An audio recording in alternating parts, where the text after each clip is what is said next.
Welcome back to the Mythic Dungeon International. And if you'd like to support the program or support the AWC prize pools, feel free to check out the toys that are in the in-game shop or linked in the description below. The Transmorpher Beacon or the Fireworks toy. Proceeds will be going to the prize pools at the end of the year at BlizzCon. I'm Jack, and joining me now at the desk is Sloot, Zyronic, and Sours. And guys, we've seen an Accompany that's really grown since yesterday and pushed through a lot of tough scenarios here. They beat the team that sent them to the lower bracket to begin with here, and now they're going up against Team D, who's been one of the most consistently impressive teams of the Eastern region here, Sours. Yeah, I'll make a bold prediction though. Team D is going to 2-0. It's going to be all right. It's going to be brutal. Right out the gate here. I think it's going to happen. Team D did the first dungeon in the series with 0 deaths yesterday. 18:23 was their time, which is pretty insane with explosive. This dungeon is quite a lot with explosive. I believe this was the team that we saw that did the crazy pull where they did the Reaping Wave with the Trash, with Kragmaw, and they did the whole thing with 0 deaths. Then if a company can't, like, I don't know, have a whole new team, I don't think they can really compare with that level of play that Team D has been showing us. That's some brutality there, Sours, right out the gate. Going into some of these this combination, though, I mean, you gotta admit though that Accompany has been able to capitalize on some of their opponents' mistakes, and we've seen that Team D hasn't always been, you know, the untouchable team as we've seen before here, Zyronic. Yeah, we saw them a little bit, you know, in that Shrine of the Storm. They just barely weren't able to pull it out. They succumbed to the Sanguine just a little bit too much, and it cost them the series against BFC. So we'll have to see which team. I mean, I don't think Team D has been two separate teams, kind of like Accompany has. I think we're going to see just a pretty dominant performance from Team D here. If we see the consistency that we've had in the past here, just like Twitch chat saying that 85% for Team D here versus Accompany. We're going into game 1 in the series in the Underrot. Zyro, good to be back. Yeah, I mean, you know, I kind of agree here. I'm expecting to see a pretty blowout performance coming out of Team D, and Team D certainly showed that they were kind of human, so to speak, towards the end of their dungeons, but it was against a team that also played phenomenal as well. So we'll have to see how that goes here. As right off the get-go, we have kind of a mass stealth that, you know, just briefly gave them a bit of coverage as they both do the similarly large pull and hold on to that Bloodlust, because we're in a tyrannical setting, wanting that for Elder Liaxa later. Yeah, we do actually see the Rusted Druid go down incredibly low on the side of Accompany there. Probably took a cleave from the Blood Matron there. That's probably the most dangerous mob in this group here, that Blood Matron. That Savage Cleave is a frontal ability which will do a massive amount of damage to anyone it hits, especially when it gets enraged. Unlucky, as we see a lot of bursting stacks here on the team. All 6. Team D doesn't care about it, just heal straight through it. No cheat death procs from the side of the Rogues as they rush right down to the second Matron pack. Matron's now particularly dangerous, not only for their Savage Cleave, but of course they do an AoE buff of their enrage around to all the mobs. So you want to make sure that you dispel that enrage, either especially on the Blood Priest for the cast speed, or on the Matron just for the raw amount of tank damage that she outputs. Accompany doing a similarly large pull here, but they also have a Fetid Maggot along with their pack, so they're going to have to do well to crowd control that for the Rotten Bile, making sure that it doesn't hit any of the players. Right, and we see this pull here coming out of the Eastern teams, as we do see the Windwalker Rogue go down on the side of Accompany here, and their Rogue also parked his cheat and is dropping incredibly low. This Fetid Maggot pull is not working out, as their tank also goes down. This is just almost a full team wipe. This is turning into a disaster for Accompany right now. Windwalker does come back. Battle Res not used as the Pro Warrior gets back as well. Doing their best to stave it off, but the healer finally goes down. Ash procs the cheat death as well, barely staying alive as they just fight to stabilize. The tank is back, but the rest of Druid is certainly not releasing at the moment. Finally decides to do so to come back and support the team. Probably a bit of hiccup and miscommunication there as to whether or not they should just full wipe or try to finish this pack off. Finally, they do commit to it as Team D is just rifling forward through this explosive and bursting affix Underrot. Yeah, this is kind of one of those situations where you have to know sometimes, can we actually salvage this pull? Is it worth salvaging this pull due to all the extra deaths we're going to get running back while the healer isn't alive? Fortunately, they do manage to finish off the pull instead of having to reset, but they did cost them 6 deaths plus all the run back time.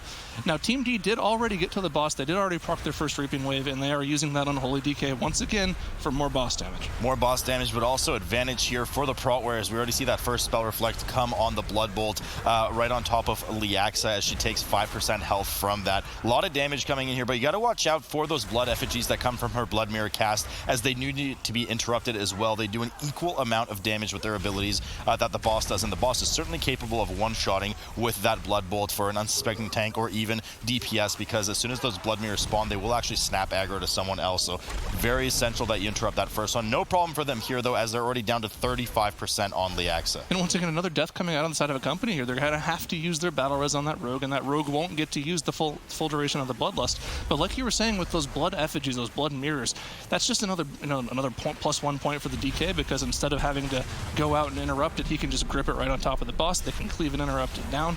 It's just kind of an extra little tiny advantage that the DK has in this dungeon over the Windwalker Monk. Yeah, and exactly what you said has been done here by Team D as they grip in the last blood mirror effigy on top of the boss, cleave it down. Double interrupt coming up here. Blood Bolt does go off. Chunks long down to sub 50%, along with just a couple of melees from Liaxa herself. No danger though ultimately as he dies, but a lot of dip coming down in health. Looks like he is using the Bonsandi cheat death trinket, so that proc is up and unavailable for the next 6 minutes now. They start to head over to the likely, as I assume, they're kind of deal with the ticks and the maggot pack here. Most teams usually do that, but actually we see a mass stealth right past those as they get right into the heart of Living Rot and the Lashers. Yeah, this is the team that we saw yesterday, like Sours alluded to. This is the team that did this massive reaping plus second trash wave plus Kragmaw boss pull. So we'll have to see if they're, if they're confident enough to do it again. But once again, like you said, they're doing they're going to just do huge trash pulls here. There's a lot of interrupts in here. Every single one of these diseased Lasher has a decaying Mindcast, which if it goes off, will stun their target, and that stun won't come off until it's either dispelled or healed through. Certainly they don't have a Dispel available on the team as well for that right now, so certainly not something you want to have coming out. There are pre-immunes just in case something does go out, but good coordination is needed as Tree of Life just pumping out so much healing through these heavy bursting stacks. Unfortunately, not enough as Mog actually procs that cheat death, but finally managing to stabilize. Ab getting out of that tree form in just a moment and getting ready to do another pull here, marking the Lashers, making sure they know who's interrupting what. But Zyra, aside from these Lashers and the Maggots, which was discussed, the Bloodstormer, particularly dangerous mob that likes to fixate players, do a ton of damage, and of course has that Sonic Screech cast. Right, you can already see the amount of damage that fixate does on the rogue there. He's been below half HP the entire duration of the fixate. The most difficult portion of that fixate is that not only does it just deal massive melee damage, it's not physical damage, it's shadow damage, which has less mitigation to deal with. Now, since it is on the rogue, if they really need to deal with it, you can Cloak of Shadows the fixate and not take any damage, but that's just kind of a last-ditch scenario. Yeah, so a bit of lag there from one of our observers as they swap cameras, and the team is healthy, still dealing with the Lasher. They do run off and start pulling the rest of the trash here in Kragmaw's room. Second Reaping has now procced for Team D at 41%, starts rifling in on top of the group, along with a pretty substantial pull here. If I'm not mistaken, they actually took double Bloodstorm of this, so quite a substantial pull. I'll even correct myself there. Very dangerous, double fixates going out. We can see one on Mog and one on Isni, the Unholy DK. Just a lot of damage coming in. Anti-Magic Shell comes up to mitigate some of that shadow damage, and once again, they just destroy everything before it even really becomes too dangerous for the healer to put output, except for just the bursting at the end. Part of that exponential damage of the DK, making sure that they do equal damage to everything. So by the time the Reaping is dead, the rest of the trash is probably around 10 or 20%, and all it requires is a little bit of extra AoE. Now, like you mentioned, they did a double Bloodstormer pull, which is incredibly dangerous, but fortunately they didn't get a double fixate on one person. That would have definitely spelled death, especially if it wasn't a non-rogue player. We see them moving on and pulling one of these skeleton packs here.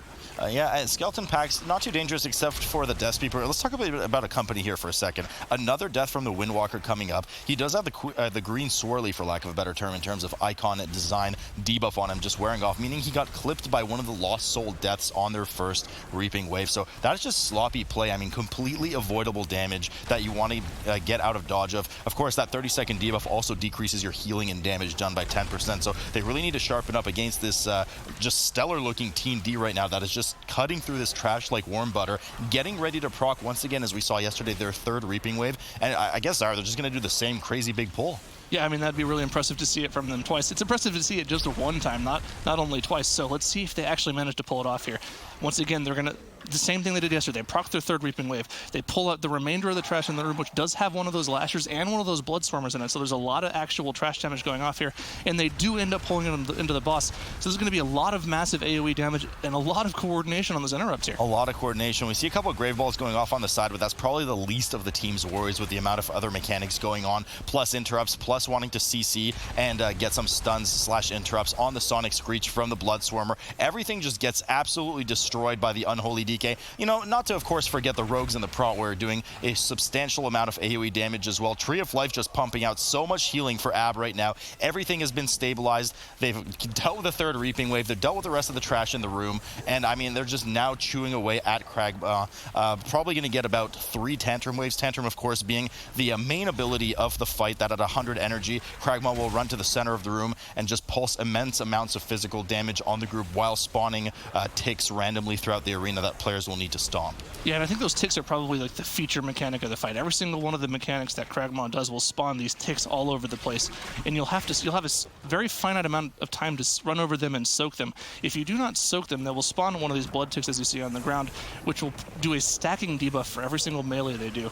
Now, this stacking melee does a lot of damage if you let the stacks get too high, so making sure you're running around and running over all of these ticks on the ground is kind of the main focus of this fight. Yeah, and you can see a few of those bleed stacks getting off on the second Rogue here for Team D as well, getting him quite low, along with the explosions that the ticks themselves do, similar to their trash counterparts that we saw earlier in the dungeon. Kragma now down to 50%. Accompany still working through the rest of the room, as we see a Sonic Screech go off on the side of their screen there, getting the players down to around 50 to 60% HP, giving some struggles to the rest of Druid. Finally, the second Tantrum for Team D comes in right now, as the Rogue actually runs around DPSing him instead of dealing with any of the ticks, so they're quite confident that they're okay to leak some of the ticks as we saw previously and just cleave them down at the benefit, rather, of boss damage. Right, that's just kind of like obscene efficiency. It's like, you know what, I'm so confident, like you said, I'm so confident that we can deal with soaking all these ticks. I'm just going to do some extra damage to the boss while he runs around the room. Now, like, one of the more unknown mechanics of this boss on those tantrums is he has a set tantrum pattern for the first half of it. He will always run to the center of the room first. So we saw the Rogue DPSing all the way to the center of the room, and then when he kind of started branching out in a random direction afterward, he decided to start going and soaking. But we probably are going to see, once again, one more tantrum come out of Team D here. Yeah, they're definitely going to get a late tantrum here. You usually have one frontal on the tank and then either 1 to 2 charges per phase. Here comes the final tantrum, though, at 16%. 17%. Wouldn't be shocked to see if the team just kind of commits and ignores the rest of the ticks. A lot of incoming damage on the tank, but it looks like there is a bit of support coming out in terms of stomping those ticks pre-spawn. They don't want too many explosives to spawn, of course. We are in explosive affix right now. That charge poorly baited, unfortunately, not into the side of the ribcage, so going to lose a bit of time and damage here as they have to chase Kragma and stomp the rest of the ticks on the outside. But Ab gives a bit of support to that, throws out a few more hots. Long does well here, of course, to leap out and charge back in to avoid that indigestion frontal, and now off they go towards the third boss's trash. Yeah, Kragma goes down, and that's a pretty expert clear of that second room, if I do say so myself. Very well done by them. We're going to have to see how they deal with the Reaping moving forward. We've seen a lot of different uses. We've seen some teams just opt to completely skip the fourth Reaping Wave entirely, but I want to see them use that Reaping Wave on this next boss here with that Unholy DK. I feel like that's the best usage of it for them. Yeah, I mean, a lot of, well, first of all, this pull itself is actually quite dangerous. Now, the Guardians, of course, have the Bone Shield that you want to interrupt, else you just have a lot of absorbed to chew through, so it just increases the longevity of, well, I mean, their uptime. But more importantly, you have double interrupts that you need to get on this Defiler, and the Death Speakers themselves can summon an extra Guardian, but more importantly, cast Wicked Frenzy, which buffs one of the Guardians nearby with a substantial damage increase and causes them to apply a Shadow Dot to the tank, which is why you see Long playing a bit more defensively here, trying to move away from these mobs as not to get too much damage intake. Now, of course, that you can soothe that Frenzy, Zyro, and dispel the Shadow Dot, but oftentimes the healer will be busy doing something else before he can commit that global cooldown. And of course, once again, once that Fallen Death Speaker is dead, that no longer goes out, so he's free to just kind of go back in and DPS everything down evenly. Now, are they going to proc their Reaping off of this last mob here? I believe that'll take them to 80%. There it goes. That's their fourth Reaping Wave. And we're going to see what they opt to do with this fourth Reaping Wave here. Are they going to pull it into the boss here with its own? If they follow suit from yesterday, they're going to grab both Defilers with the boss and with the fourth Reaping Wave. So huge pull coming in here, wanting to make sure that you coordinate your interrupts properly on that X and Moon marker, the two Defilers. You have the Shadow Bolt volley, you ignore the totem, and you also interrupt the Withering Curse. Grave Bolt's coming in on the side. Not too much concern for the team as Ab is in tree form right now, just pumping out as many heals as he can. We get some bursting on the group, but there's only two mobs. I mean, those Defilers died so fast. Yep. They're out of the picture already. No concern for the rest of this fourth Reaping Wave right now. Team Accompany has procced their fourth Reaping Wave, but there's a fair ways behind. Yeah, they haven't even killed their second boss yet. They're so far behind. Like you mentioned, it almost looked like they focused those two Defilers down, and it wouldn't surprise me, honestly. They probably know how far ahead they are, and they're like, you know what, guys, let's just take this safe. We don't need the extra boss damage here. Let's just make sure we're focusing down the difficult part of the pull, which would definitely be those two Defilers. Because, I mean, honestly, you don't really have room to move around all that Reaping trash pack, and if you do get a bad totem on top of all of those tormented souls, and you're unable to interrupt all those Grave Bolts at the same time, you can get some really unlucky things happening to you. So very safe pull from them. I just like to see that out of them. Team doing well to shroom around the room right now as they make sure to get all of those upheavals into the side. Now, there are two main mechanics, of course, to eliminate these mushrooms on the side of the room. One of them is that upheaval that players get, DPS or the healer. And, of course, there's the shockwave frontal on the tank. Now, you can do a third strat, which is just to run into the mushrooms and eat them. The team does not have a dispel, so they have to be sparing with how often they do that, as they do take for a lot of damage in this tyrannical setting. You get 2 waves of upheaval and 2 waves of shockwave prior to the boss reaching 100 energy, after which, of course, the large cast comes out and will apply a dot for every mushroom still available in the arena if you don't soak them. Right, we see that cast coming out right now, that Festering Harvest cast, but all it's going to do is just a little bit of group damage because they perfectly executed the mushrooms. There were no mushrooms left, so no debuffs went out. So not too dangerous for them. As long as you're making sure you're clearing the mushrooms out, you're doing a good job. Now, they do have several backup mechanics in case they mess up one of the upheavals or the shockwave. A rogue can Cloak of Shadows and run through everything, as well as the DK being able to soak 1 or 2 of them with his AMS, with his anti-magic shell. So they definitely have a lot of backup safety here. So this fight shouldn't be too difficult for them as long as they're making sure they spread out with the upheavals and they're just plain clean. No, the only danger really is just some of the tank damage that comes out, but for a Prot Warriors mitigation level, that shouldn't be much of a concern. So 22% on the board now for Sporecaller Xantia. Not to be forgotten, of course, Accompany on the right side, 63, about to hit 63% on Kragmaw. They did commit their Bloodlust to this, but they have also pre-cleared some of the trash to get rid of that 4th Reaping Wave. 61% now on Kragmaw, but I mean, Team D is just miles ahead at this point. 13% on Xantia, dealing with likely their last Festering Harvest of this boss cycle, after which I expect to see a stealth into the kind of final skeleton pack plus that 1 Defiler, and then the last 2 mobs are, and they're home free of the last boss. Absolutely, they're home free. And the thing to mention here is that Team D hasn't even had to use one of their battle reses yet, while Team Accompany has had to use both of their battle reses. I mean, they had to use their 1 remaining one on their Windwalker Monk during that last Reaping Wave.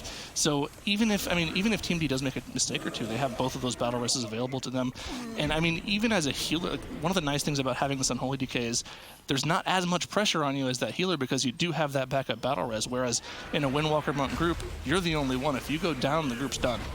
That is absolutely correct. The Defiler gets gripped in there by the Unholy DK. Explosives all over the place. That was so close to going off. The last second one of those explosives finally got killed by the group. No problem for them as they finish off the Defiler first. Of course, probably the most unstable mob that you want to deal with just because of the frequency and danger of the cast that it has output. First bursting stack goes through, and they're about to kill all 5 of these mobs at the same time to make sure to deal with the rest of their Reaping stacks. Now they're just going to mass stealth, 4 mobs. Now they're just going to mass stealth past these Corruptors here and deal with the final 2 Corruptors in the back, which bars the way to the last boss. But Zyra, we do know in this dungeon, unlike many others, you are forced to deal with the last Reaping Wave. Yeah, absolutely. Once you deal with these 2 Corruptors, the door will open, but when you go down the stairs, that does kind of act as like a snapping point. So all of the remaining Reaping mobs in the dungeon, if you are unable to Shadow Melt them before going down, will snap to you when you go downstairs. So you pretty much have to deal with the 5th Reaping Wave. Now, once again, they have the Unholy DK, so they kind of want the Reaping mobs anyway for the last boss, but it's just kind of one of the extra caveats of this dungeon that you have to deal with. It's going to be a lot of fun to see if they follow suit from yesterday, pulling the boss with that Reaping Wave. They have Bloodlust available too, so just the raw damage output that is going to come out of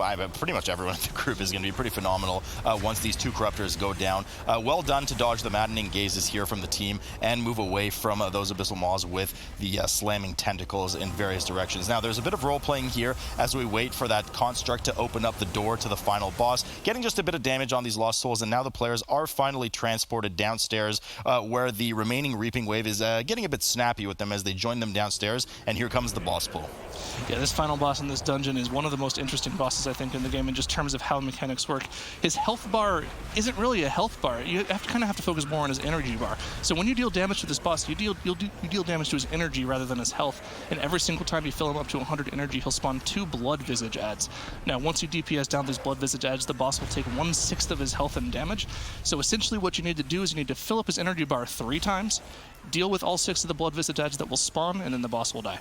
Now, deal with the Blood Visage as is a bit of an overstatement because, frankly, the construct in the middle of the room there that you can see is actually helps you with them. So he just kind of runs over to them, stuns them, and channels a huge damage over time per mob that he basically just solos them. So the players should not turn around to deal with these Blood Visages outside of the tank getting aggro until you're on the very last wave, because you could just effectively fill the bosses, the Unbound Abominations energy bar during that time. Accompany now still on Sporecaller Xantia, the 4th boss boss, after which they need to repeat basically all of the trash we just saw the Team D do quite masterfully as well. So 2/3 health left on this Unbound A-Bomb. I mean, this is just a masterful performance of the dungeon from Team D. They've made absolutely no mistakes the entire dungeon. Everything has been done perfectly, and you can see they're an entire boss ahead. They're even probably slightly ahead on boss percentage here. I mean, what can we say about Team D? This is the Team D that we've seen the entire tournament, except for that one dungeon earlier this tournament. Yeah, that one dungeon, and I mean, you know, as we were mentioning earlier, their losses to Battle for Champion really only came at just an intense race against another incredibly good team. So it's not that they themselves kind of choked and had a hard time with the mechanics. Nonetheless, the second wave of Blood Visages is cleared. We can see 33% health on the board for the current Unbound Abomination. Still only 35% for Sport Caller, Zanchon Accompany. They are just miles behind at this point. Right, and of course, the other mechanics that we have yet to deal with on this fight, of course, are the stacking debuffs that go out. But once again, like we've mentioned earlier, the Titan Keeper Hezrol that is there to help you. He will cleanse those debuffs for the players. So pretty much all you need to make sure you're doing is DPSing down these rotting spores, which will just die to any sneeze of damage on them. And make sure you're keeping the room clean. Make sure you have room to kite to, so that you don't get overrun by this kind of snot on the ground. And here we have the final 2 Blood Visages being spawned. Players are swapping to them as Team D is looking to close out this first game in an incredibly dominant manner. And I mean, so far it's following suit for what Twitch chat has voted, what we're feeling on the desk, and what we expected to see. Team D closing out the first game with a masterful performance. Team D ready to get back again to fight for Battle for Champion here as they just destroy Accompany on this Underrot map. And very close to the time that you had mentioned before here, Sours, almost 1830, 1840 that we around had. 1823 when they did it before, 1844 this time. So 21 seconds with explosive as an affix. I can say that difference is down to RNG. They got more explosive orbs, something else happened, slowed them down by 20 seconds. But this was just a really dominant game for them. Accompany had 7 deaths by the time they killed the first boss, with one of those deaths being on the boss itself, and where the rogue gets blasted by the green goo. And then Team D just playing perfectly. 0 deaths when they kill Kragma. They're just blazing ahead. And then when they finally get to Sport Caller Zancha and they kill it, the company is at 40% health still on Kragma. There's just no coming back from that point. The 0 deaths, like perfect play. They got a lot of orbs, go 20 seconds slower. Who cares? They play this dungeon as good as they possibly could, Maybe you can squeeze out a couple seconds here and there, but this is the kind of play you expect to see out of a team of this caliber. Yeah, I mean, it definitely was. And we also kind of saw the bad side of Accompany here on it. But even if we were seeing that optimal kind of play out of Accompany, we've seen a couple games here and there. I really don't think it would have been enough for them to go up against Team D. But we are going to be moving on to map 2, which is going to be King's Rest on the other side of this break. Don't go anywhere, guys. The MDI will return shortly. Team D outclassed Accompany on the Underrot here. Sours, you're predicting that 2-0 still. And now we're going to be moving on to King's Rest here, a dungeon that we haven't really seen too much from either team and haven't really seen a lot in this tournament so far here. Yeah, so we're really going to be looking to compare Team D's King's Rest to the King's Rest of Battle for Champion versus the Buff War Nerf Rogue, where Battle for Champion had 9 deaths in this dungeon, and they only beat Buff War Nerf Rogue by 2 seconds. Right, so Buff War Nerf Rogue had the Fury Warrior, and it did okay in the dungeon overall, but they lost, but only barely, right? But King's Rest should be a blowout from Team D. I don't think we're going to see a Game 3 here. And if we do see a Game 3, which we won't, mind you, then Accompany had a 18.5 minute Talazar with 3 deaths. By no means perfect. Very beatable time. Not looking that scary. Yeah, and no warriors coming out this time except for the protection warriors for both teams here. And at this point, we really got to see which Accompany we're going to be going through here. The good Accompany has had some solid runs here. Team D has looked consistent and strong throughout this tournament here. They want to get into that grand finals and get that rematch against Battle for Champion here. Game 2 in King's Rest starts right now. So Zyra, we're back in the Raging Volcanic affixes here in the dungeon. Of course, Raging being the particularly dangerous one here. Every trash mob that kind of dips below 30% HP will get a permanent 100% damage increase buff. Now, it can be soothed, but depending on the size of the trash pulls that they're doing, I mean, the Druid only has access to that soothe every 10 seconds. Yeah, and that's definitely going to be one of the skill caps of this dungeon, because there's definitely a lot of times in this dungeon where there's a lot of dangerous mobs that you want to all soothe at the same time, but you kind of need to make sure you're pushing those dangerous mobs one at a time just so you can get the soothes also on important mobs. Team D going straight into the thick of it here as they deal with the first boss's room pull, getting right in the back here, actually, right where the those kind of shawling spawn, those abominations that will fear you if they come into contact with you. But huge pull coming in here from TD, the Team D. They do commit their bloodlust to it as well. Accompany doing a much more modest pull on their side as Long already starts to kite. Not only do those champions have their own enrage, but then the enrage affix mechanic as well. Tons of damage coming out from the groups as well, needing to make sure that they interrupt those witch doctors as well. Shadowbolt volley almost went off there, but doing really well here, Long, as he constantly hugs the inside pool here to make sure that he constantly LOSs or line of sights those witch doctor casts. Yeah, these champions are even doubly dangerous on this Raging Affix, because not only do they have their own enrage that needs to be soothed, they also have the enraging affix of the dungeon. So there's just double enrages coming out of the champions. But honestly, that was a beautiful pull from them. They did have to commit their bloodlust to it in this tyrannical setting, but I feel like that's just going to put them so far ahead for this dungeon. It was fantastic, and that, you know, they kind of mismanaged just a bit at the end. The boss, they would have wanted to spawn just a bit earlier so that I could drag this first round of reaping on top of the Golden Serpent. But nonetheless, here we go, as half of the Reaping Wave is at half health already. The Golden Serpent has been pulled, no bloodlust available as they committed to that trash pull. Accompany holding on to their bloodlust, but moving much slower through the room. Bit of danger coming here for the Prot Warrior tank as he dips to 2% health and just manages to scrape by. We have the punt end of the Soothe coming in for them as well, but he's kind of backed himself into a corner here, so gonna need a bit of support as hopefully he gets that shield block up for the encroaching ads right now. Golden Serpent already down to 78% for Team D. I mean, once again, seeing how dangerous those raging enraged champions are. They just do so much damage to the tank there, dropping down to 2%, just barely being able to keep alive. But once again, we're looking at Golden Serpent here for Team D. Now, they don't have bloodlust available for this tyrannical boss, and we've seen this is probably, like we've mentioned, one of the most healing intensive boss fights. This golden debuff does a lot of damage.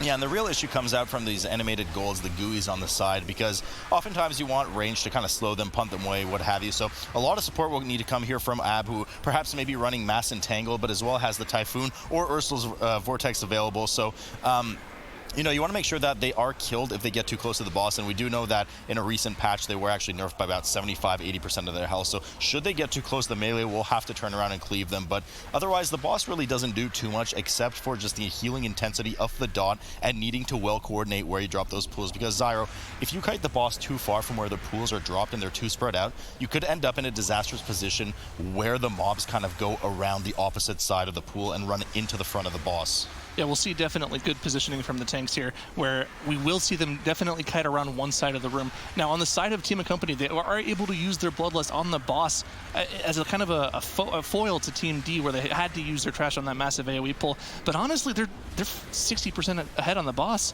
I mean, sorry, 50% ahead, but still, they're so far ahead on the boss because of that massive AoE pull. I don't know if the delayed bloodlust for the boss is worth it here. Yeah, it's going to be tough for them to catch up. They do have the advantage, of course, of that Windwalker with that 5% physical debuff, but I don't know if it's going to make up 60% worth of boss.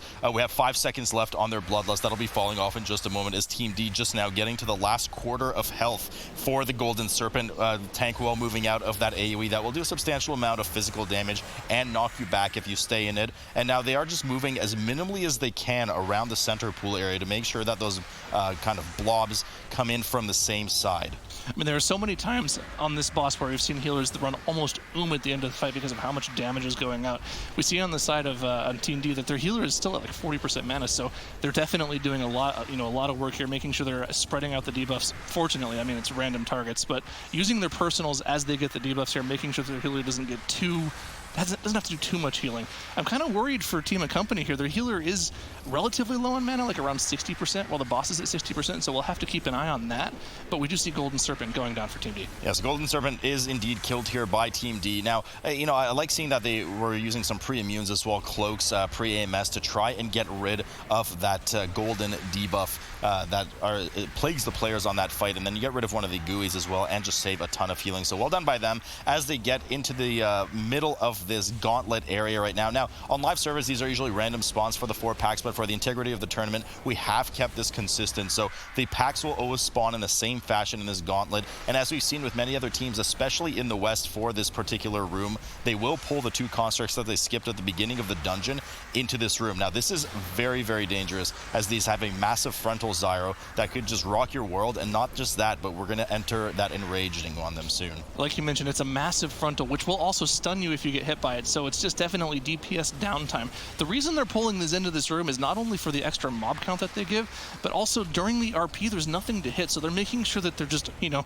they're always doing something. They're always moving ahead in the dungeon. So it's just another efficiency thing. Now, something I would like to see out of these teams is I want to make sure that they enter them into raging at separate times so that they're able to soothe one, then wait, then push the other into raging, then soothe that one. That way they don't have to worry about these raging frontal slams. Not to mention that it's sub 50%. A lot of damage coming in right now on long. I was just about to mention sub 50% on these constructs. They also increase their haste by 50%. So not enraging at 30, and of course they get that haste at 50%. So it could be just a lot of tank damage, as we just saw long right there dipping so low. Axe Barrage does go off for this particular gauntlet pack of mobs. A very heavy physical damage over time on the group. Now it can be stunned, but he will recast it immediately after the stun, and you can also line of sight it, but really just not very efficient to do in this full melee comp. So they just opt to eat the damage to the face. Recently the damage has been nerfed a couple patches ago, if I'm not mistaken, so it's not as bad as it used to be, but certainly puts a bit of strain on the tank, as we actually see a death go down on the side of Team Accompany. The Restored Druid does go down, and they're waiting for a res from the Windwalker Monk. Yeah, we did almost see a raging Axe Barrage go off on the side of Team D, which would have been pretty dangerous, but they did perfectly stun it and soothe it at the same time, so nothing too crazy coming out from them. The only other mechanic they really have to deal with as a melee team is the Channel Lightning cast from the King, but they only have 1 punt for that. It can only be knocked back or gripped. So between the DK and the Druid, they are able to displace that pretty easily, but they did proc 40% Reaping Wave here, and they are pulling it into the next pack with this Unholy DK. Yeah, so they have the Reaping spawning here for Queen Wasi and the King Timaji as well. Now, the King will cast a pretty heavy whirlwind here that the players want to kind of try and avoid, but it does do a fair bit of damage, as you can see them moving away already. Now, the Queen, will of course cast a Shadow Bolt, a fairly heavy hit of shadow damage on the tank that can be reflected or interrupted. Periodically, she will also mind control a player that is a dispellable debuff on a player, dispellable buff actually, on a player that can be just used by one of the members, but of course they're not running any blood elves, so they'll just have to deal with that on the side. Now, Team D, dealing with this 40% Reaping Wave, has moved over and is just trying to rifle down the rest of the King's health, but he's very inaccessible a lot of the time because of that whirlwind. Yeah, especially with this triple melee comp, that Bladestorm will randomly choose a member in the group and fixate them and start Bladestorming towards them. And with this triple melee comp, while that Bladestorm is happening, nobody can DPS it except for the Druid, and the Druid really, honestly, isn't doing that much damage. I mean, you know, the rogues can kind of gamble a bit and try to get in at their increased melee range damage, but certainly very scary for them as Team D waits for the final spawn here. Now, the problem with the Queen here, Patla, is that she will do a shoot on her primary target, but she casts it the moment she spawns, so oftentimes she will not be targeting the tank. So you want to make sure that whoever gets it either line of sights or uses a personalize. It does quite heavy damage. Nonetheless, manages to snap aggro on it, and the Skeletal Hunting Raptor wants to be should be cleaved at the same time as the Queen, just for max efficiency, so you can get out of this room. Accompany a fair bit behind at this point. They're only dealing with their second pack of the gauntlet right now. Haven't even procced their 40% Reaping, as Team D rounds the corner, is already rushing towards Machimba's room, which is the second boss of the dungeon. Right, and in the second boss, we're going to see a very, very large pull from them. They're going to probably pull every single one of the slimes in their room, in addition to probably pulling both constructs. They might split it up a little bit. We see some teams doing both strategies. But the thing to mention about these slimes is that they'll put pools on the ground. If you stand in these pools, or if you get hit by them, you'll gain a stacking nature debuff, which will do more and more damage and slow you based on how many stacks you have, and they are pulling it with the constructs here, so this is a massive pull out of them. So they're not just pulling the Embalming Fluence, indeed, they're pulling both constructs. They're waiting just a second before they pull the second construct, as you want to desynchronize their cast for the Entomb. Now, Entomb will throw a player in the closest sarcophagus to the construct, and they will then channel Wail of Mourning, which does a substantial amount of shadow damage on the group. The only way to stop it is to go over and click the sarcophagus or the tomb that the player is stuck in order to break them out. Now, when this happens, if the second one casts it at the same time as well, well, you cannot access the same tomb immediately, so you can't exactly spam click it, which is why it's important to desynchronize their cast, which they perfectly did here. A lot of damage coming in on the embalming fluids as they're kind of kite around. When they die, of course, Zyra, they do leave those poison pools on the ground. Right, and of course, also the life of a healer being the only ranged player. Those pools will only target, they'll focus ranged players so that healer just kind of have to run around. We're seeing a little bit of a difficulty on Team Accompany here. The healers goes down and the tank goes down, and it looks like it's going to be a full team wipe. Yeah, I mean, that's going to be a full team wipe for them. The healer releases and starts running back. The tank just stays dead as the healer will come in and likely res whoever they can. In the meantime, probably the Rogue and Windwalker are doing what they can just to get the amount of damage that they can, but the tank didn't release smartly, so they didn't even pull these two constructs as the Druid can just kind of stealth past everything and res anybody who needs it. They do manage to kind of escape the rest of the damage, likely with Vantages and Shadow Melds, which is why the Windwalker's still alive, but huge amounts of time lost here. They're just sitting doing absolutely nothing, waiting for the healer to get back so that they can res the warrior. Machimba now at 94%. Bloodlust finally comes up from Team D as they're looking to axe off the remaining 60% reaping wave here, which should be no problem for them. And I like what they're doing here is they're slowly kiting around the edges of the room so that they can put the fire in places that won't cut off the halves of the room too much. It is definitely one of those area of denial bosses. You need to make sure that you're leaving a clean path to both of the tombs so that when the boss is mimicking the Guardian construct abilities of entombing players, you have access to all four of the tombs so you can go across the entire room and break each other out. That is the main mechanic of the fight, but there are also a couple of other things. Like we mentioned already, it will do burn corruption cast, which will place fire on the ground. And like you mentioned, edge of the room, making it so that they have clean line of sight to all of the tombs. Drain Fluids now going out on Ab, who needs to heal through it. It will leave you with a kind of Grievous style debuff that if you're below 90% HP will decrease your damage done, and I believe slow you as well. So in order to get over that, you need to get over 90% HP. No problem for Ab to heal through as the group kind of heads over to the corner again just to bait the next burn corruption in the corner. So really good positioning from them here. Now, it's important to kind of plan your real estate well here with the area denial to make sure that you have access to all four of the tombs on the sides of the rooms so that when he does grab one of the players and throw them in, you're not having to kind of weave around fire or even risk running through that fire in the first place. Yeah, we see a little bit of a weird kind of pull change out of Team Accompany here. Instead of pulling the two constructs at the start of the dungeon, they opt to pull the one on the bridge. Not sure if that was a mistake or not, but we don't typically see just the one mob pulled. That's really weird out of them. Also, we see, once again, somebody getting entombed on the side of Team D, and they just break them out, and they're moving on with the boss. Once again, stacking up on the side of the room, making sure they're placing the burn corruption exactly where they want to place it, and it's just like, I mean, this is like machine-like from them. They know exactly what they're doing. Yeah, we don't talk about pulling that purifying construct around these parts. It's just a huge waste of time from the team. The only time we've seen that pulled from any of the Western teams was in combination with a huge room pull here in Machimba's room that they just got into. So certainly not very efficient from them, whether intended or not. Team D now to 20% on Machimba, 65% on the board for their trash. They'll get ready to move to probably what is the most dangerous trash in the dungeon coming up with just a lot of those Spectral Berserkers and the Hex Priests going around. So we'll see how they handle that. But so far, I mean, just like you said, almost machine-like from them, Zyra. And it's interesting. I mean, we can definitely tell what they feel about this gauntlet of trash coming up, because we've seen a lot of teams save their second Bloodlust for this first pull that has two Berserkers in it. And I mean, they just confidently use their Bloodlust on the boss because honestly, I mean, they probably know exactly how to deal with that trash pack. Yeah, I mean, it is a tyrannical setting, so these bosses are very dangerous. And Machimba melee's quite hard. We saw Long getting chunked there.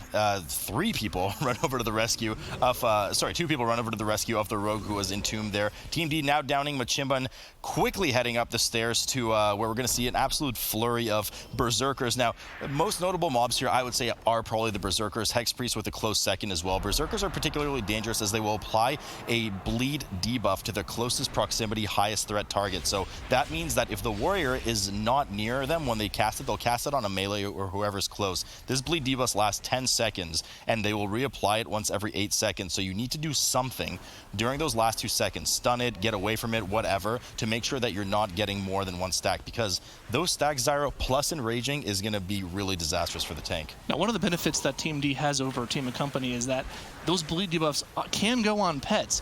But now we see one of those bleed debuffs go on the Rogue right there, and it does a massive amount of damage.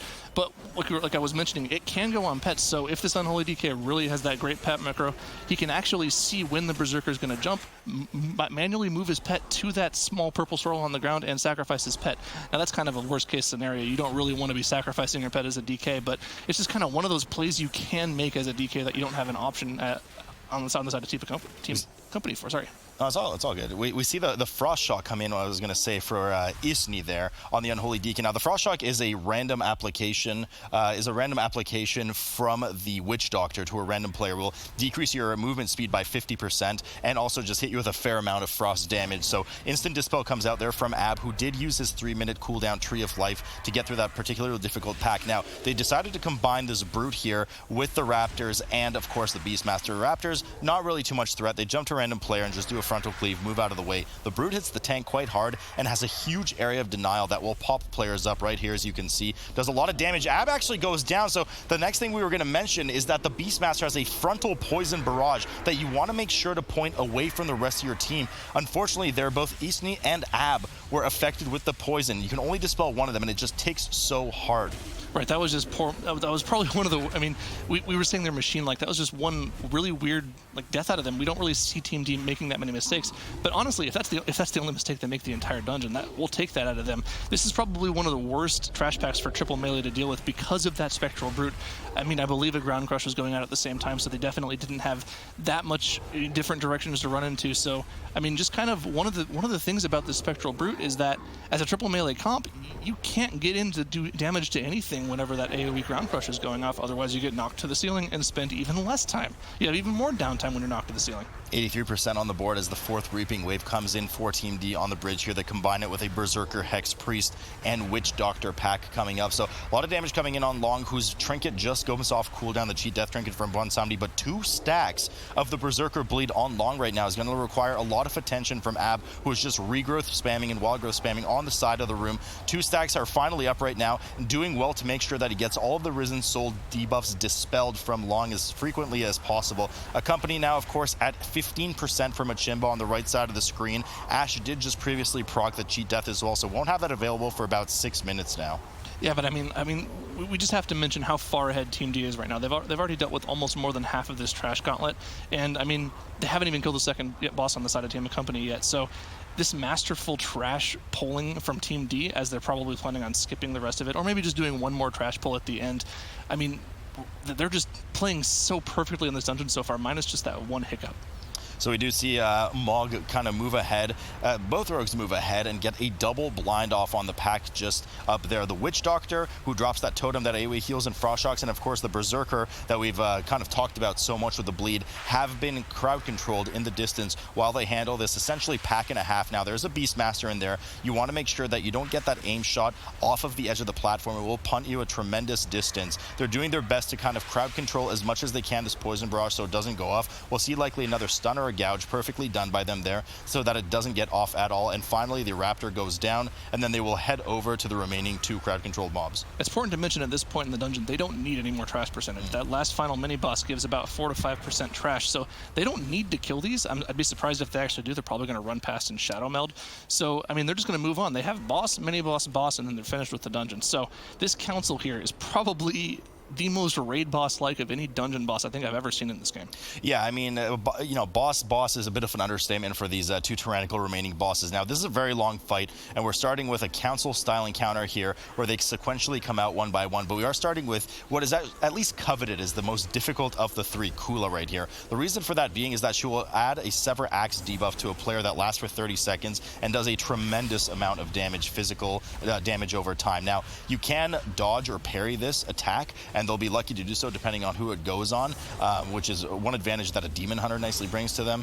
Just kind of gets rid of some of that RNG on them. But the first one does go out on Mog, and you can see just how much chunking damage does, about 25% max HP per tick, while the players are running around avoiding these whirling axes. Yeah, and you can see that's kind of the main mechanic of Kula. In addition to the debuff, they'll do these whirling axes casts every 10 seconds or so. And while it looks like it's kind of difficult to dodge all these axes, all you really need to do is move out whenever she spawns them and then run right back on top of her after the first pass goes around. And you can kind of keep doing this for the rest of the fight. The main difficulty here is for the healer, who has to move out and in while maintaining that healing on both the tank and the person that has that massive physical damage debuff. Accompany not to be forgotten, of course, still moving through the rest of this hallway pretty well so far. No deaths from them. A few close calls there on Ash and of course the Windwalker as they dipped quite low. But Kula now down to 10% for Team D, who's sitting at 96% trash, waiting to deal with the Shadow of Zul as their final trash mob. But first we'll have to deal with Xanazal, the second of the Council boss here now, essentially a Shaman boss, will cast Lightning Bolt frequently on the main target and will also spawn totems periodically. In addition to that, every 24 seconds, they'll also cast Poison Nova, which will it's like a 6-second cast time, which needs to be interrupted, or it'll put a debuff on every single player in the group. Now, the kind of gotcha mechanic on this fight is that once you've killed one of the Council members, occasionally they'll come back and do one of their mechanics. We see it right there, Cool the Butcher coming back and doing one of those Whirling Axes casts. So not only do you have to deal with the boss that you're attacking at the current time, but you have to deal with the ghosts of the bosses you've already killed. And we see the first totem cast come out here. Yeah, so the first totem cast, it's important, you know, in terms of priority totem kills, you need to kill the explosive totem before it explodes, or, I mean, your group's dead. That's it right there. Earthwall, second priority, as it will spam and absorb on the active boss, certainly just requiring much more damage to chew through. After that, especially in this all-melee comp, doesn't really matter. The rest of them can just kind of be cleaved down, or you can see Ab just running around here on the edge, making sure he kills the remaining totems, which do enrage, by the way, if you didn't know that. So everything is killed down perfectly. Poison Nova interrupted here, and in an ideal world, they're probably looking to beat the second round of totem cast, but I don't think you're going to be able to do that, especially in this tyrannical setting. Yeah, definitely kind of a danger to that, right? There's some situation in which you actually kill the boss as it casts its second round of totems, and then you have to deal with the third boss in addition to all of the totems going off at the same time. So I think it might be a better play just to play it safe, let that second round of totems go off, deal with them, because you're so far ahead, just you want to play it safe. And we do see the second totem go off at 20% here. We will see them instantly go to that explosive totem, blow it up, then, like you said, second priority Earthwall totem, and then very likely just go straight back onto the boss while the Druid deals with the rest of the totems. So they're waiting here to milk this Poison Nova cast for as long as they can, because the longer the boss is just sitting there casting, the longer he's not really doing anything, as long as they have a guaranteed interrupt at the very end. Zanazal finally brought to the middle of the room again, where he will be killed off before the final boss spawns. A very tank-heavy and group split damage boss that we'll see here in just a moment, Akali. Now, the name of the game here is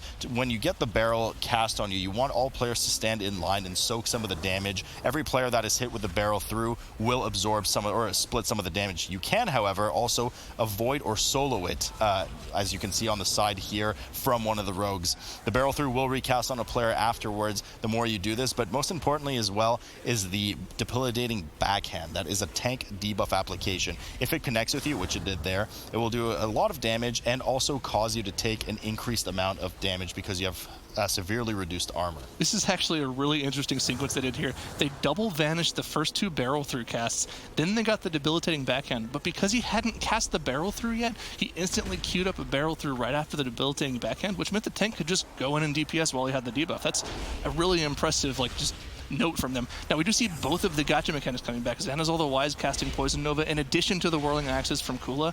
I mean, they deal with it perfectly, but that's not that easy to do. No, and they do have the increased range, at least from the interrupt from Isni by 10 yards on a DK, which typically melee have to be within, well, melee range to interrupt that. The only melee that have that, of course, are DHs and DKs, so they're able to just kind of help with that while dodging those Whirling Axes. Calling now down to 2%, try to delay those barrel throughs for as long as possible, and managed to get quite a lot of them off, so really efficient damage from them as long as they can. Now, everybody will be moving up here and skipping the rest of this trash and moving over to Shadow of Zul, one of the most dangerous kind of mini bosses slash trash mobs amongst all the dungeons. Fortunately, they do have Soothe for his enrage at 30%.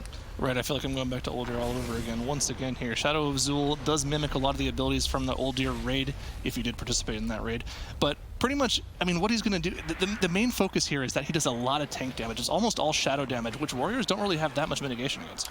They don't. It's going to be a lot of ignore pain spam, and of course, you can reflect one every 25 seconds. You see the reflect coming. They're from long right now, just getting a bit of whatever extra damage they can deal with. Of course, he has access to Last Stand and, you know, shield wall as much as possible, but you do want to get some resources up for the shield slam to shield block to maximize your shield slam damage single target on Zul. So Long will be doing well to kind of balance his resource uses between ignore pain, trusting his healer that he's healed up, but he does dip 7% there as Ab goes into tree form and just spams as many regrowths and regrowths into Long here as possible, making sure he's nice and healthy and hopefully getting that Soothe ready for the 30%. We just see one of the main mechanics of Zul going out here, that massive AoE burst on the DK there, which will also spawn a Shadow Ad that needs to be dispelled. Now this, if it does run into its target here, it fixates a target. If it runs into its target, it will actually fear that target, but we see one of the rogues just tossing a blind on it and they're good to go back on Shadow Zul. Yeah, I think what they're planning to do here, of course, is spawn the 5th Reaping Wave, and then everybody's going to run downstairs and Shadow Meld it yet again. Just the strength of the Night Elf Rachel versus this current seasonal affix. So here they go, just down the stairs, making sure Long is healthy with the dot from the Shadow Barrage. The damage over time, that was applied from Zool. There goes the Vanish. They sit down, have a quick eat, make sure everybody's max HP, max mana, and they get started on King Dazar, whilst Accompany is still only on 30% on Xanazal, the second boss of the Council that we saw Team do a few minutes earlier. Yeah, Team D is just so ridiculously far ahead here, and they have their Bloodlust available to them whenever they want on this fight. Now, King Dazar is kind of another one of those really difficult dungeon bosses that, honestly, if he had more HP, could be a raid boss too. He's essentially got kind of 4 separate phases. At 80%, he'll spawn his first Raptor, which will jump around and do a frontal kind of cleave damage. And then probably the most dangerous part of the fight is at 60% when he spawns his second Raptor, mounts up, and this second Raptor will cast an AoE undodgeable Fear. The only way you can dodge is if you have a magic immunity or like a Tremor Totem. So we're probably going to see them commit their Bloodlust to that 60% portion of the fight. And just try to blow it up before the second Fear. Now, a lot of the danger with the Fear for that is the tank gets feared as well, and then often just gets hit in the back while they're running around in circles with the Fear. But the advantage for the Protware here is they do have Berserking, so they can get a freebie with the first Fear. So they're likely aiming to kill off that mounted Raptor before the second one. So they'll have about 15 to 20 seconds to do that. Ab dipping just a bit low, of course, baiting that jump out from King Dazar. It's expected to see. Important for the players once the leap happens from the boss to keep running, as you will take proximity damage from the landing location. Raban now down to 37, really not a priority for the team to kill, as Salah comes out, the mounted Raptor that we were talking about, and here comes the Bloodlust and the big damage on that mount. And the important thing to mention here is once Dazala comes out, all damage that you deal to any of these three targets will be redirected to Dazala. It's kind of split between them, but most of it gets redirected to Dazala. So this 3-target cleave, almost all of it gets focused into Dazala, and we'll actually see if they're able to beat this second Fear here. It does end up going out,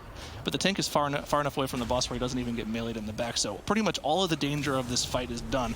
The last thing that happens in this fight is at 40%, he will start spawning spears from the ceiling, and it can spawn in one of 2 patterns. The main one that we usually see is the spears spawn in a clockwise pattern around the room, starting at about this river. So what teams will do is they'll kind of move past the river, let the spears spawn, and then it'll just go around the room and spawn behind them.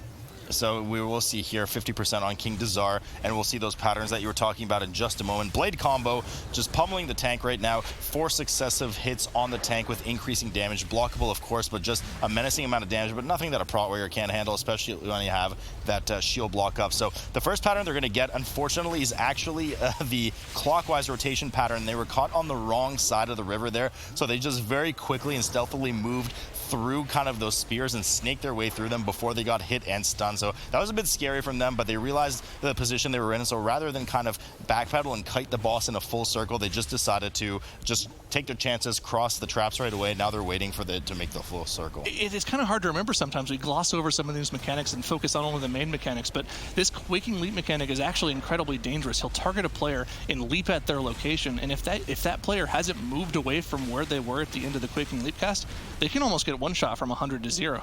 In addition to that, these Gale Winds going out every now and then, these just kind of start to overrun you as the fight goes out. Once again, he'll target a player, do a Gale Slash at their location, and that Whirlwind will go around the entire room, making you dodge more and more and more of them as the fight goes on. And of course, those Whirlwinds do stick to their own lane once they're parked there, but King Dazar now to 7% for Team D as they look to close out this series in a hugely dominant fashion, 2-0 over Team Accompany, and I mean, they're just desperately trying to get back to that Grand Championship versus Battle for Champion, and it looks like they're hungry for it, they got it, and they close out the series 2-0.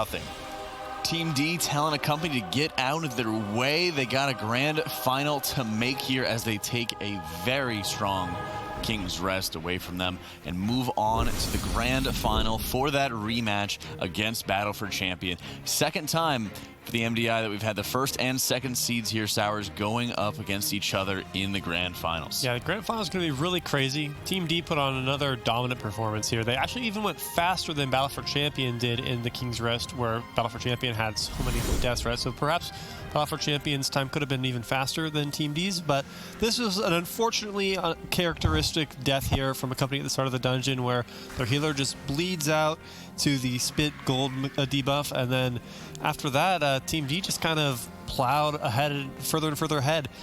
By the time they had finished, or by the time that our Team D was pulling Machimba and like just had him at like half health, Accompany was still wiping to the mini-boss gauntlet, so it was just really well played out of Team D. Like, what can you say? Like, they blew them out of the water. Yep, and they very much did, and they shut down the dreams for Accompany, who had, as you can see in the brackets right here, a very strong run through the lower brackets, getting into that third place spot. They did get their revenge against Buff War Nerf Rogue, who sent them down there in the first place, made a very strong run to get into that third place spot. So pretty good there by Accompany, and I'd like to be able to see them more in the future, but they were just not up to snuff compared to Battle for Champ or Team D, who have just made an absolute run throughout this bracket here, Zeronic. Yeah, I mean, Team D is looking very, very impressive, especially in that King's Rest. One of the polls that really kind of reminded me of Method EU was that first boss room poll. Those are the only two teams, Team D and Method EU, are the only two teams to actually even attempt that entire boss room poll with Bloodlust and pull it off, too. Yeah, and the showing how well they've been able to prepare for this, and they must have been able to see that other team doing the same thing. And even though we saw later on that Method EU wasn't really planning on doing that, you know, Team D being able to say, okay, they pulled that off, we know we can do that too, right? And it shows, I mean, what we were talking about earlier, Team D's been watching what everybody else has been doing. They've been really trying to incorporate that into their play as best they can.